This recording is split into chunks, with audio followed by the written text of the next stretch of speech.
as a step in the right direction and as a means to help support all faith-based approaches in this world, we suggest that it's high time for Christian people, in the least, to begin to admit and embrace the LDS as people who teach faith in God, who preach Jesus Christ born, crucified, buried, and raised, and to admit that they are a people who teach their congregates to walk by faith and love. Don't these things make them as much of a Christian as that thief on the cross, who had absolutely really no idea of who he was acquiescing to, but was told by that very Savior, today you'll be with me in paradise? Isn't it time all people of faith around the world openly join with all other people of faith and create a united front against the onslaught of non-faith, godless persuasions? I don't mean to war against them, but to gently, faithfully stand as a united front for faith in God and love that is selfless and relentless. You may not agree whatsoever with the form of faith the respective LDS members profess.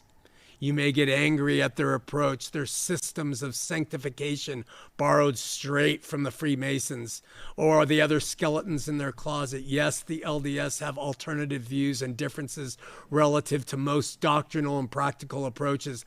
I know them very well, but they are a faith-based religion.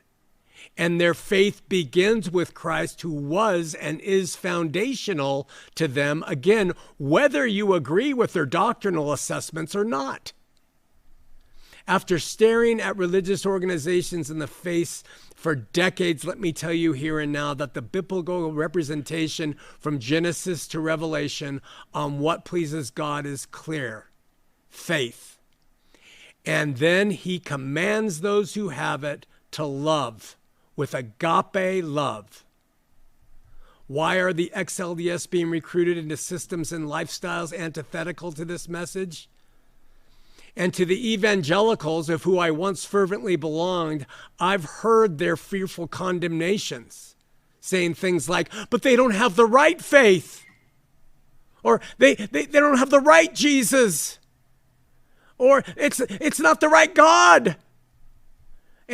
But they believe this or they believe that, and they wear temple garments and they have extra books of the Bible and they go to a temple and this, and they have a prophet who does this and that. Do you not know that your cries and criticisms are utterly hypocritical?